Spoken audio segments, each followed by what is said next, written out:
जी हाँ साथियों, अपने इस यूट्यूब परिवार रोहित सर बायोलॉजी में आप सभी का हार्दिक स्वागत करता हूँ। आज देखिए, आप लोगों को हम बताएंगे कोशिका विभाजन के बारे में कि कोशिका विभाजन क्या होता है। माने सेल कैसे डिवीजन करता है, माने एक कोशिका से अनेक कोशिका का निर्माण कैसे होता है। तो आप लोग वीडियो को पूरा देखिएगा और नए हो तो सब्सक्राइब कर दीजिएगा, वीडियो को लाइक कर दीजिएगा। देखिए, सबसे पहली बात होती है कि एक प्लांट या एक जंतु का निर्माण कैसे होता है, यानी एक पौधे की बात करते हैं।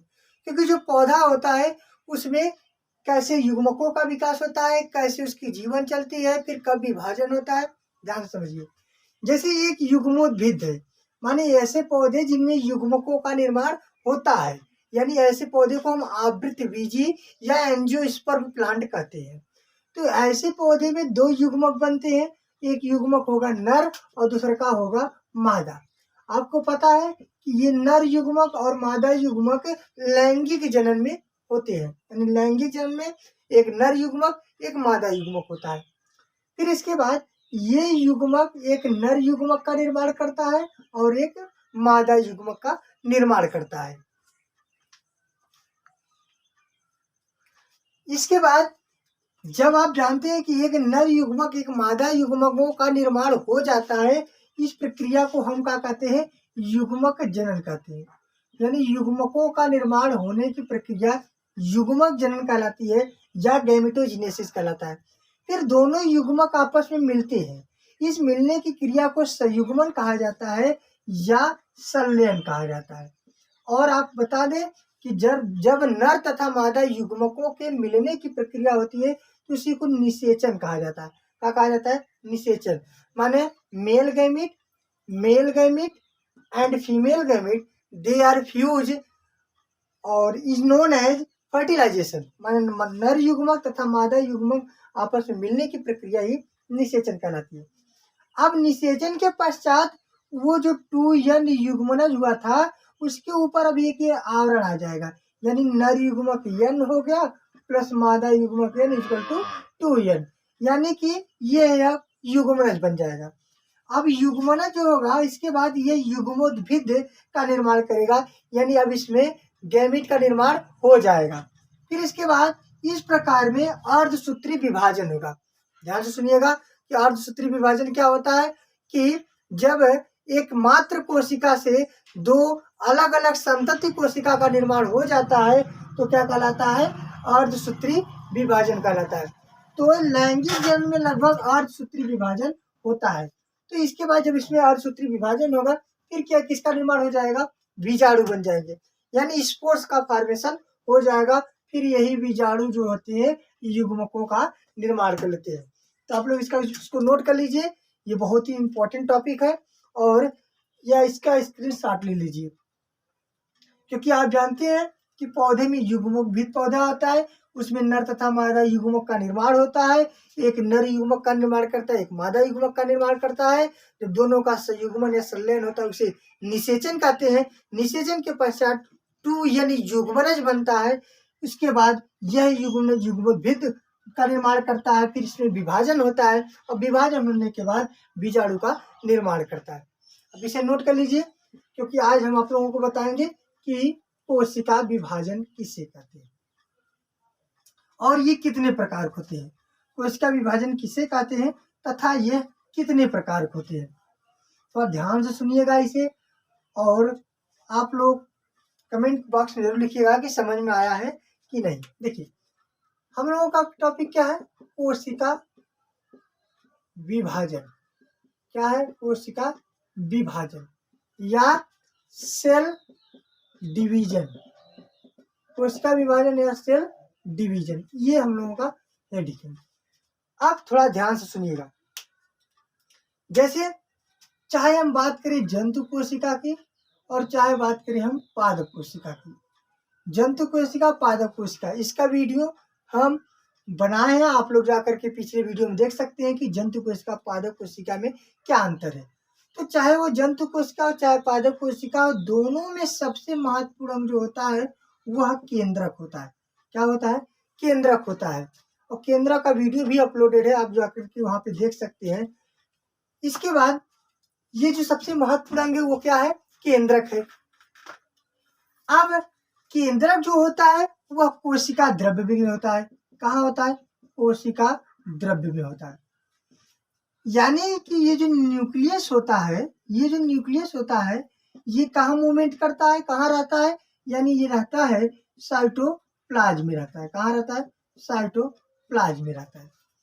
अब देखिए, जो कोशिका द्रव्य होता है और जो केंद्रक होता है, यह दोनों आपस में बहुत घनिष्ठ संबंध से जुड़े होते हैं।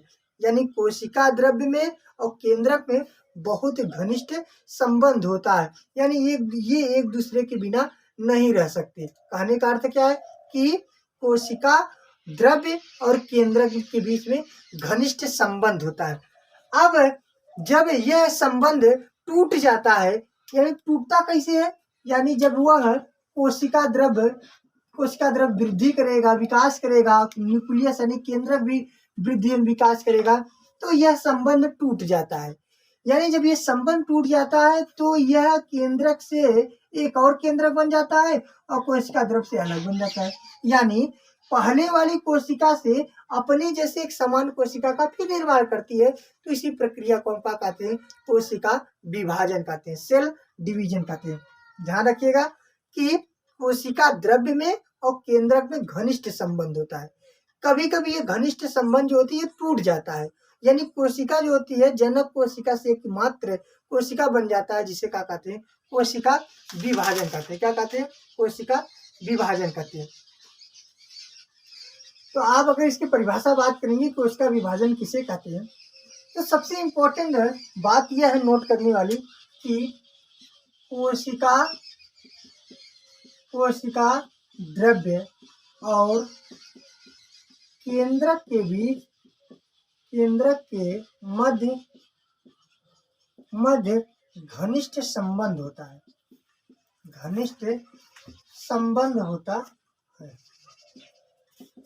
ये आप लोग नोट करिएगा, ये बहुत अच्छा टॉपिक है, ये अच्छा पॉइंट है, इसे नोट करिएगा।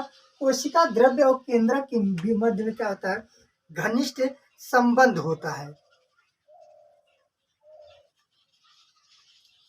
ठीक है ना। अब अगर इसकी कोई परिभाषा पूछे, देखिए यह जो कोशिका द्रव्य और ये केंद्रक के इसके बीच में जो घनिष्ठ संबंध आता है, तो एक ऐसी स्थिति आती है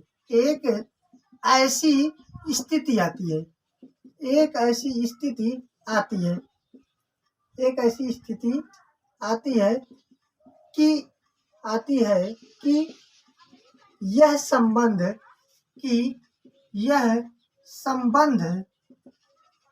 संबंध टूट जाता है। एक ऐसी स्थिति आती है कि यह संबंध टूट जाता है। यानी कि जो दोनों के बीच में संबंध होता है, अब कोई ऐसी स्थिति आ गई, ये दोनों टूट गया और मात्र कोशिका से, यानी जो पहले प्रिमिटिव सेल होता है, पहले वाली सेल होता है, जो मात्र कोशिका से संतति कोशिका का निर्माण हो जाता है। मात्र कोशिका से संतति कोशिका का निर्माण हो जाता है। क्या कहलाता है? कोशिका विभाजन कहलाता है। क्या कहलाता है? कोशिका विभाजन कहलाता है। कोशिका विभाजन कहलाता है। यानी कि जब कोशिका द्रव्य और केंद्रक के बीच में जो संबंध होता है वो बहुत घनिष्ठ संबंध होता है। तो कभी कभी एक ऐसी स्थिति आती है कि दोनों के बीच की संबंध टूट जाता है, यानी दोनों एक दूसरे से अलग हो जाते हैं और मात्र कोशिका से संतति कोशिका का, यानी जनक सेल से एक पुत्री सेल का निर्माण हो जाता है। इस प्रक्रिया को क्या कहते हैं? कोशिका विभाजन कहते हैं। क्या कहते हैं? कोशिका विभाजन कहते हैं। तो हम ऐसे भी कह सकते हैं, यानी अगर ये परिभाषा आप लोगों को नहीं समझ में आया है तो एक और परिभाषा हम कह सकते हैं कि मात्र कोशिका से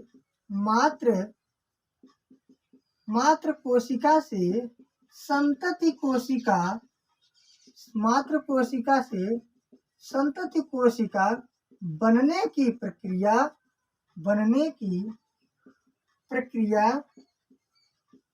कोशिका विभाजन कहलाती है। कोशिका विभाजन कहलाती है। मात्र कोशिका से संतति कोशिका बनने की प्रक्रिया ही क्या कहलाती है? कोशिका विभाजन कहलाती है। बात समझ में आया ना? चलिए इसे नोट कर लीजिए, फिर इसके बाद हम आगे बताते हैं आप लोगों को। अब आगे अगर एक अच्छे परिभाषा की बात करें, एक अच्छी डिफिनेशन की बात करें अलग से कि कोशिका विभाजन किसे कहते हैं, कोशिका विभाजन किसे कहते हैं, तो आप लोग नोट करिएगा, ये भी बहुत इंपॉर्टेंट डिफिनेशन है और रटने की कोई आवश्यकता नहीं है। लिखिए, कोशिका विभाजन जो होता है, आप हमेशा समझते रहिए कि एक मात्र कोशिका है जो आगे चल करके एक संतति कोशिका का निर्माण करेगा। बस इसी प्रक्रिया को कोशिका विभाजन कहते हैं। देखिए, जिस जैविक प्रक्रिया द्वारा जिस जैविक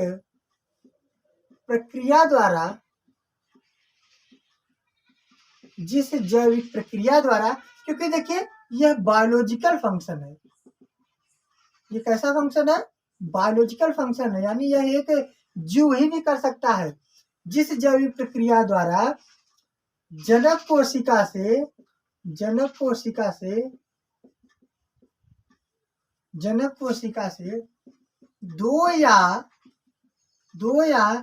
दो से अधिक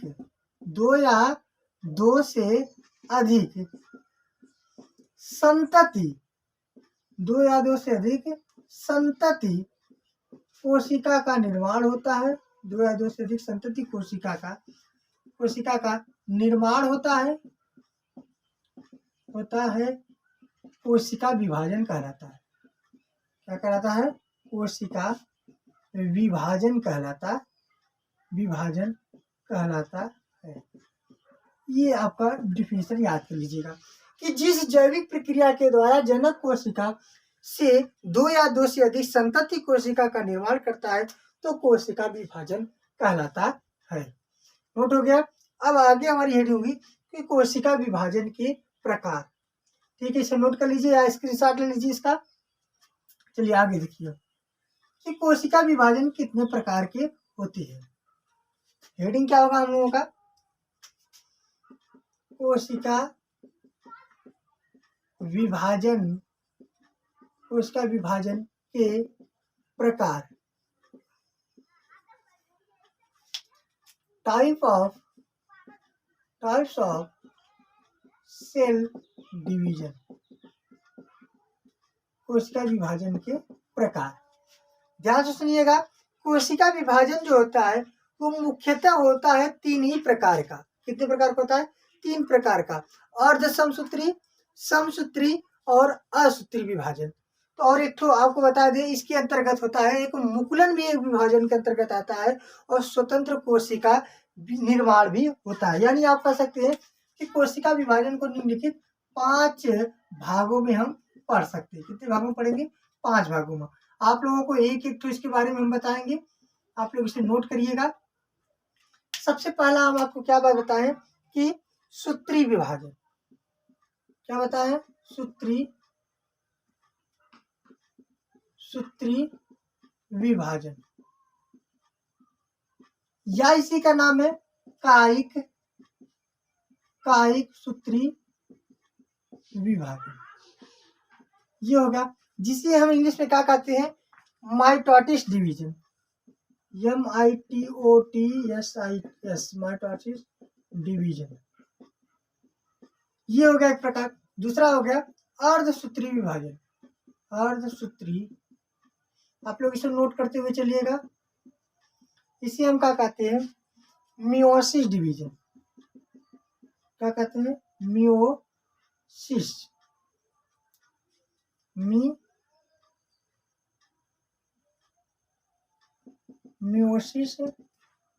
डिवीजन। आप लोग इसे नोट करते हुए चलिएगा। फिर आगे क्या है? असूत्री विभाजन। असूत्री विभाजन, इसे हम क्या कहते हैं? Mitosis division.